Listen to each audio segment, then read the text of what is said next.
All right, so a warm welcome to you to this 2025 biology paper 2. Hopefully, you've seen paper 1 on this channel. Yes, and so let's get things started. Let's get things started. Question 1 reads, Figure 1 shows a palisade cell observed under a light microscope. Those of you that don't know, a palisade cell actually is the richest cell when it comes to photosynthesis. This is one cell that conducts, photosynthesis the greatest. Yes. And so we happen to have the label cell membrane, nucleus, cytoplasm. We have label A, B, C. Now, the question is identify, that's question 1, question A1, 1A. Identify the parts labeled A, B, and C. And so A is definitely cell wall. B definitely vacuole. We can call it a vacuole membrane. Yes, this is a vacuole membrane. Yes. C, we can call it, I think they made some mistake. I think C is going inside. It could be cytoplasm. This photo is not as clear as I thought it would. Yes, C must actually be cytoplasm because the arrow must be going through. It has to be entering. Yes, it has to be cytoplasm for real. Yeah, no, sorry, it has to be chloroplasts. Yes, so A, cell wall, B, vacuole, and C, definitely chloroplasts, all right? That arrow is actually pointing to chloroplasts. It's just that the paper was not well edited. True that. Question B, explain the functions of the part labeled A in figure 1. A is actually cell wall. So they're asking you what exactly are the functions. Explain the functions of A, which is cell wall. So number 1, the function of cell wall is to protect the inner content of a plant cell, or the cell in this case. To protect the inner content. Cell wall makes sure that the inner content is protected. So to protect the inner content, of the cell. Number 2, to give shape. All right, to give shape to the cell. So this regular shape that you see in plant cells is because of cell wall. So to give shape to the plant cell in this case. So these are the two functions. Question C, give two differences between the cell in figure 1 and the one found in the human trachea. In short, they are simply asking you what exactly are the two differences between an animal cell and a plant cell. Yes, when you are answering questions, you really need to be paraphrasing them. They're simply asking you what exactly are the differences between, a plant cell and an animal cell. Well, number 1, you say this cell actually, okay, the cell in figure 1 has cell wall, while, a cell found in the human trachea has no cell wall. Those are differences. Another difference is that the cell in figure 1 has chloroplasts, while the cell found in the human trachea has no chloroplasts. There's so many actually. You can even talk about shape. A cell in figure 1 has got a regular shape. A cell found in the human trachea has irregular shape. So a lot of differences actually out there. Question D, state the names of any other two organelles that would be seen if the cell in figure 1 was observed under an electron microscope. Organelles. So when it comes to an electron microscope, it goes deeper than this one. If you want to see organelles in details, you use what we call electron microscope. So with electron microscope, you can see ribosomes, you can see mitochondria, you can see endoplasmic reticulum, you can see Golgi bodies. So what I've mentioned actually can be seen only under an electron microscope. Golgi bodies, ribosomes, endoplasmic reticulum, mitochondria. These are some of the organelles that can be observed under the viewership, let me say under the viewing of an electron microscope. Yes. Now let's go to question 2. Figure 2 shows the stages involved when testing for the presence of a food nutrient W in crushed onion. Figure 2 shows the stages involved when testing for the presence of a food nutrient W in crushed onion. So what do we see here? We are seeing results. Let's interpret what's happening. Look at stage 1. All right, what is in stage 1? Warm water. What else? Crushed onion in warm water. What are they doing? They are shaking. They are saying shake. All right, they are shaking. What they are doing here is food testing. Now in stage 2, you see what's happening, right? They are dropping a reagent. All right, warm water, let me say to the mixture of warm water and onion, and it has been shaken. You know what they are adding there? They are adding what? Reagent X. Yes. Now stage 3, they are using what we call warm bathing. Right? They have gotten the mixture of the reagent, onion, and warm water, and they have placed it in warm bathing, water bathing. Yes, they have placed it. They have placed the mixture. They have placed the test tube, which is having warm water, crushed onion, and the reagent. Now in another container, right? Let me just call it a beaker, and actually the beaker's got water that is being warmed. Yes, that's warm water bathing. Stage 4, they are saying a red precipitate is formed. Actually, when you see the words red precipitate, actually our eyes are even open. Among the food tests, okay, the only food test that gives a red precipitate or orange precipitate is reducing sugar. If I thought it was proteins, it would have been purple. All right. If I thought it was fats and oils, it would have been cloudy or milky stuff. But here they are saying red precipitate. Already they have given us the clue. This food test is actually about reducing sugar, such as glucose, monosaccharides like glucose. Yes. So even the reagent X, it's no longer strange. It's Benedict solution, because during reducing sugar testing, we actually use Benedict's solution. Question A, identify reagent X. Since the red precipitate was formed, the food sample present was reducing sugar, and when testing for reducing sugar, we use Benedict's solution. All right. Yes. Come in.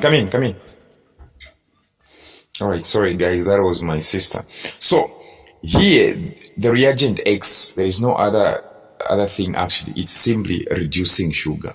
Yes. All right. reducing sugar.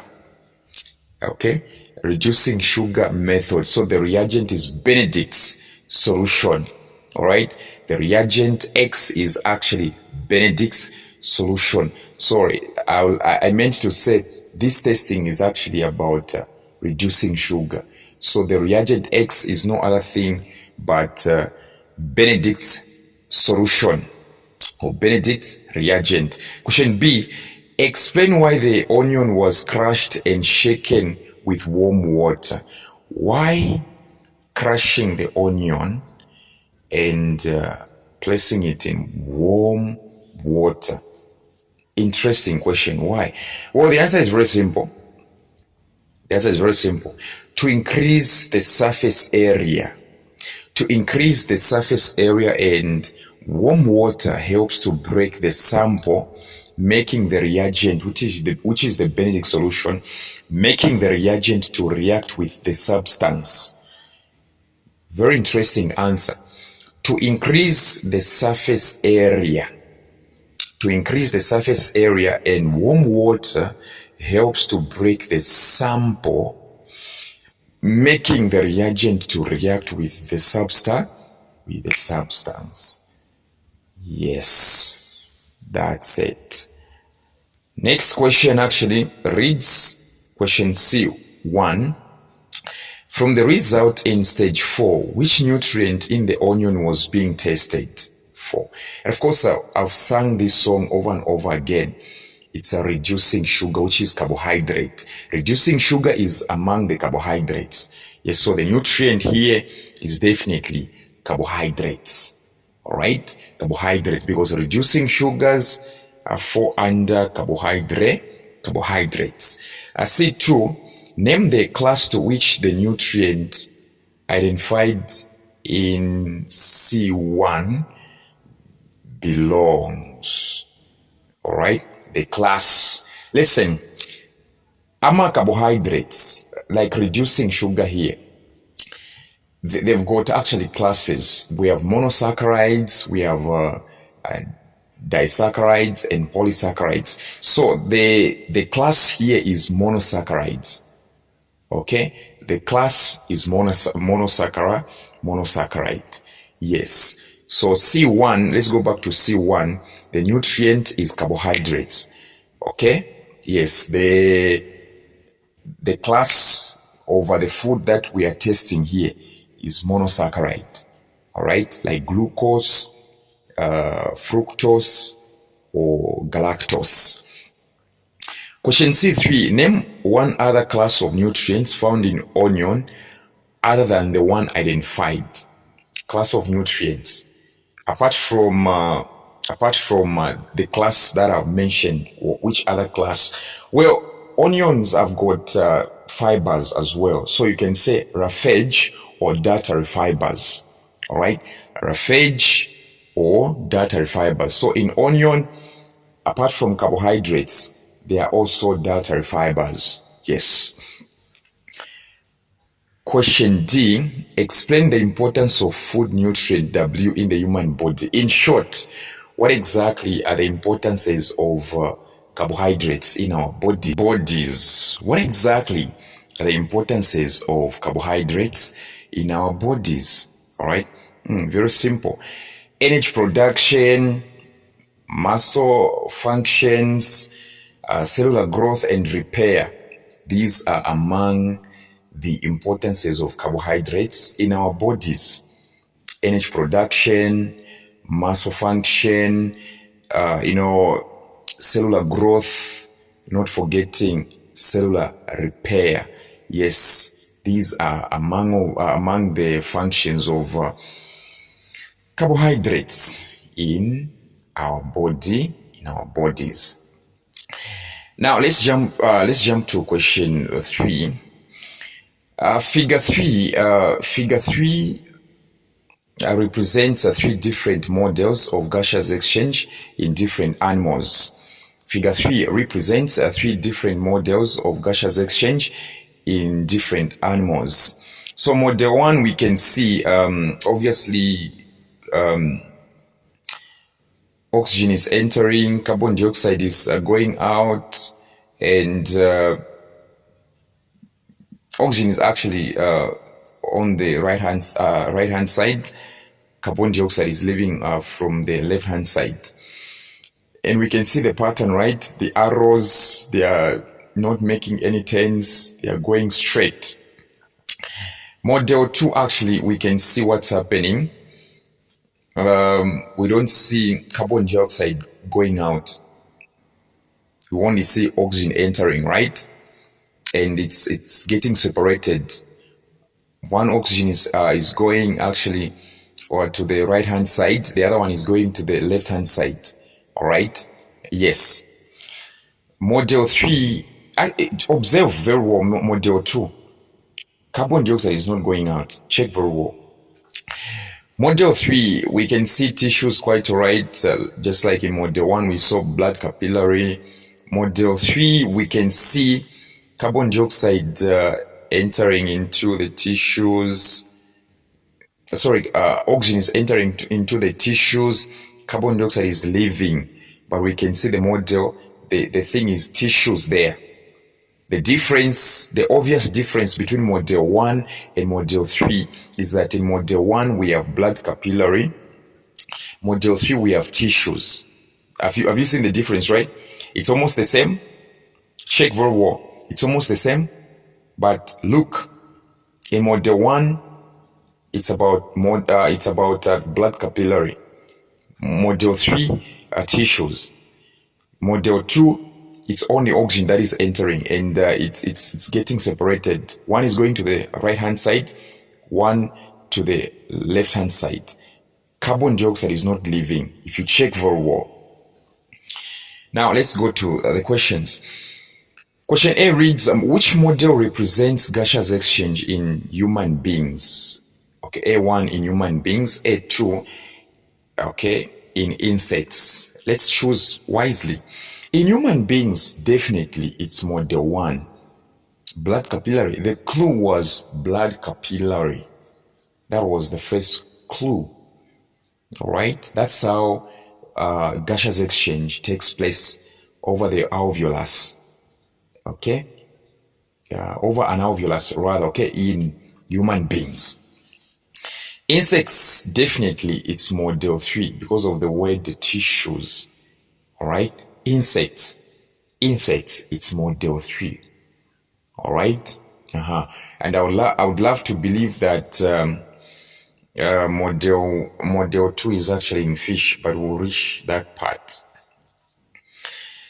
So model 1, human beings. Model 3, insects.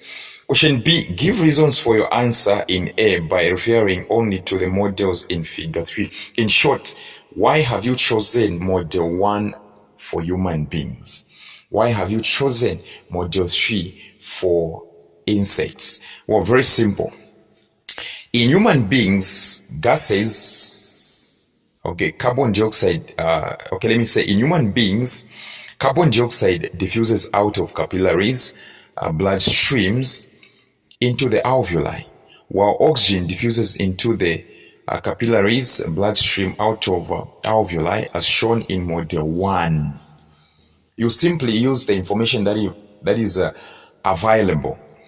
In humans, carbon dioxide diffuses out of blood capillaries into the alveoli, while oxygen diffuses into the capillaries, bloodstream out of alveoli. Yes, so in human beings, all right, oxygen enters into the blood capillary. Oxygen comes out. That's it. Now talking about in insects. Insects have tracheae. You tell them to say, this is because insects have tracheae, and oxygen diffuses directly into the tracheae, and carbon dioxide diffuses out as shown in model 3. Insects, this is because insects have a tracheae, and oxygen diffuses directly into the tracheae, and carbon dioxide diffuses out as shown in model 3. Yes, that's how you elaborate. Question C1, Which model in figure 3 uses water as a medium of transport for oxygen to the respiratory surface? Which one among model 1, model 2, model 3 uses water as a medium of transport, okay, for oxygen to the respiratory surface? Have you seen what they're saying? They're saying for oxygen. For oxygen. They're not even mentioning carbon dioxide. They're saying for oxygen. Why mentioning one gas? They know that the answer is what? Model 2. That's why in model 2, what do you see? You only see oxygen entering. Look at the arrows.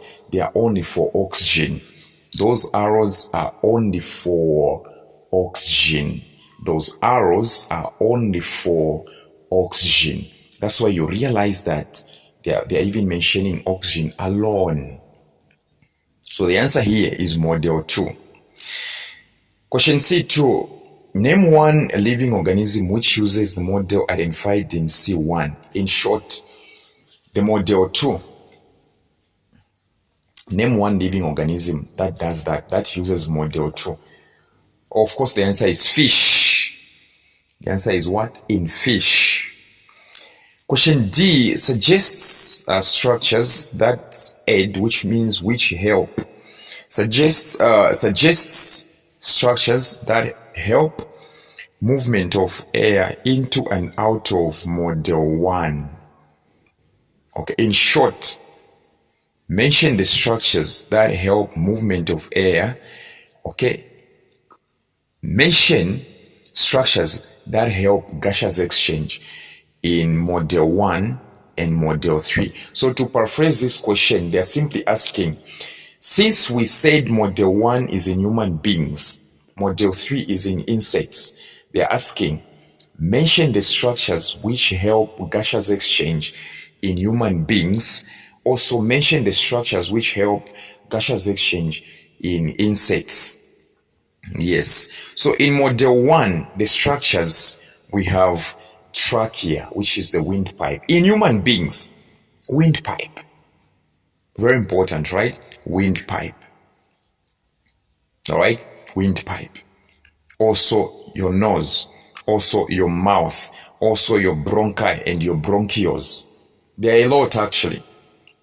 In model 1, there are trachea, nose, mouth, bronchi and bronchioles. They help, okay, in gaseous exchange. In model 3, the insects have got spiracles. I don't know if you know them. That's where gaseous exchange takes place. Spiracles, trachea, even air sacs. But also in human beings, we have air sacs, but even insects have got air sacs as well. Let's go to question 4. Figure 4 is a bar chart showing the volumes of urine collected from a person before and after drinking 1,500 cubic centimeters, which is equivalent to 1.5 cubic decimeters of water. So this person drinks water 1.5 cubic decimeters or 1,500 cubic centimeters. And then we have a bar chart showing the volumes of the urine collected from this person. The person's urine was collected immediately before the water was drunk. Yeah, that's wrong spelling for drunk. They use past tense instead of using past participle, D-R-U-N-K. Before the water was drunk, as indicated as time 0 and then at 30-minute intervals for 4 hours. Okay, the key is the person's urine was collected immediately before the water was drunk. Immediately before the water was drunk. So, ladies and gentlemen, what we are able to see was recorded before.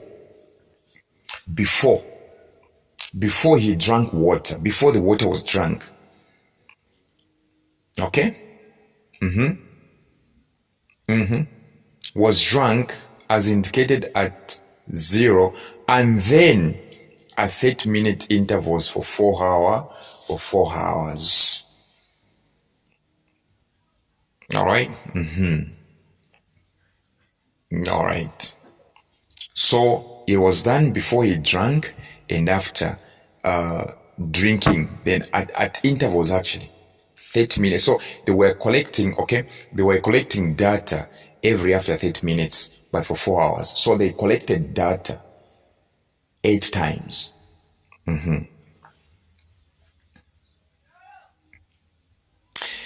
Now they are saying, explain why there was a high volume of urine at after 60 minutes. Why was high? All right. Why there was, they wanted to explain why there was a high volume of urine after 60 minutes. What do you say? You go like this. This is because at the 60th minute, water has increased the volume of blood. Water has increased the volume of blood. There is low production of antidiuretic hormone. These are the reasons. The first reason is that water has increased the volume of blood. That is the first reason. The second reason is that there is low production of antidiuretic hormone. You remember that hormone, antidiuretic hormone, that hormone which is secreted when water levels are low. That hormone. So that hormone actually comes to prevent water from being lost excessively. So there is a low production of that hormone, so water can be released. That hormone comes to prevent excessive production of excessive loss of water. So if that hormone is produced but less of it, then a lot of water will be released. So the first reason is that water has increased the volume of blood. Secondly, there is low production of antidiuretic hormone by the pituitary gland. The last reason is that there is an increased urine production by the kidneys. 3 reasons. Number 1, water has increased the volume of the blood. Number 2 reason, there is low production of antidiuretic hormone by the pituitary gland. The last reason is that there is an increased urine production by the kidneys. All right, by the kidneys. Yes, these are very important reasons. The next question, which happens to be question A2, state the point at which the volume of urine stabilized. Yes, I think we can see the point. I'd love you to believe it's 210, right? Where it actually stabilized. We can see when they say stabilize, it simply means to say where the bar graph maintained the same height. At the 2/10th minute, yes, at the 2/10th minute. Next question reads, name the organ from which the urine was being excreted. Which other organ, if not the kidney? Of course, the answer is what? The kidney. The answer is definitely the kidney. The answer is the kidney. Yes. And so the next question reads, B2, what process is being demonstrated in figure 4? The process is called excretion. The process is called excretion. The process is called excretion. Yes. And so let's jump to the next one. C1. Explain 2 other processes by which the water drunk would be lost from the body. In short, apart from urine formation, which is excretion here, apart from excretion in the name of a urine formation, what other 2 processes can be used to lose water? Well, number 1, sweating. All right? Even respiration itself. During respiration, water is lost. Even during sweating, Yes. And so question C2, which conditions would increase the loss of water from the body? The conditions which would increase loss of water from the body. Well, there are a lot of conditions when you have diarrhea and vomiting. Diarrhea and vomiting, these are the key conditions that would make you lose water. Diarrhea and vomiting. All right. The next one, we have what we call vigorous physical exercises. Vigorous, when you are exercising vigorously, you tend to lose a lot of water. Vigorous physical exercises and hyperventilation. Hyperventilation, diarrhea and vomiting, and vigorous physical exercises. Vigorous physical exercises, diarrhea and vomiting, and hyperventilation. Yes. Let's go to genetics, question 5. A man who had normal vision married a woman also with normal vision. Who? Look at that. A man who had normal vision married, all right? He married a woman also with normal vision. They had a colorblind son. Look at that. A man, normal, right? A woman, normal. And then they had a colorblind person, a colorblind son. Were they normal completely? No, they were not. They were heterozygous, which means they were carriers. Yes. Yes, for them to have a colorblind son, it simply means to say they were carriers. There is no way you can have a colorblind person if at all both of you are completely normal. They were not completely normal. They were heterozygous, which means being healthy was dominant than being sick, was more dominant than being sick. So being healthy was dominant, being sick was recessive. So the sickness was being actually overshadowed. It wasn't manifesting. That's why they are saying normal. But in the actual sense, they were heterozygous. They were carriers. All right? Yes. Color blindness is sex linked. Using alleles x to the power capital letter B and x to the power small letter b. So x to the power b is actually normal. X to the power small letter b is a recessive, which is color blindness. They are saying predict the genotypes of the man and his wife. Well, the genotypes actually, it has to be heterozygous, all right? Trust me, it really has to be heterozygous, whereby we have x to the power capital letter B and x to the power small letter b. Yes, like, come in. Yes, I think we are able to see. I'm showing you right now on the screen, right? Yes, these are actually from man. So when it comes to the man, you don't write anything as the power, all right?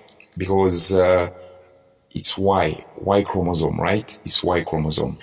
Yes, so these people were simply carriers. Now, the next question is draw a genetic diagram to show how this was possible. I think I'll show you the genetic diagram. This one, I think you're able to see it. All right? And you can see the colorblind son. So the rest will be normal children, right? The rest will be normal children. The first child is going to be female, normal daughter. The second child is going to be normal daughter, but heterozygous. Yes, the first daughter is homozygous, normal, pure normal. The second daughter is normal but heterozygous. The third person will be a son and normal. Okay, and the last one is the son they were talking about, right? The son we're talking about who is sick. Now, the next one, they're asking, one of the causes of color blindness is mutation. One of the causes of color blindness is mutation. They're saying, what is mutation? Mutation. It's a sudden change. Mutation is simply a sudden change in the sequence or number of chromosomes. This is a sudden change in the sequence or sudden change in the structure of genes or in the number of chromosomes. All right? Yeah, when you have a spontaneous change, a sudden change in the number of your chromosomes, you have a sudden change in the structure of your genes. Okay? Your genes' structure shouldn't be actually altered. You have a sudden change in the structure of your genes. The structure of your genes shouldn't be altered, there shouldn't be any change to your structure, okay, of your genes. In the number of chromosomes, you as a human being, you are supposed to have 46 chromosomes, all right? 46 chromosomes, yes, in each cell. You have 47, you're going to have Down syndrome. That's a mutation, all right? So it's simply a sudden change in the sequence or structure of genes or in the number of chromosomes of an organism. You people should come from our WhatsApp tuitions, right? Yes. Question C3, they're asking, explain one cause of a mutation. Well, there are so many factors that contribute to mutation formation.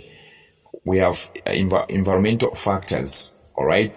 Changing an environment, all right, can cause mutation. And also we have what we call genetic factors.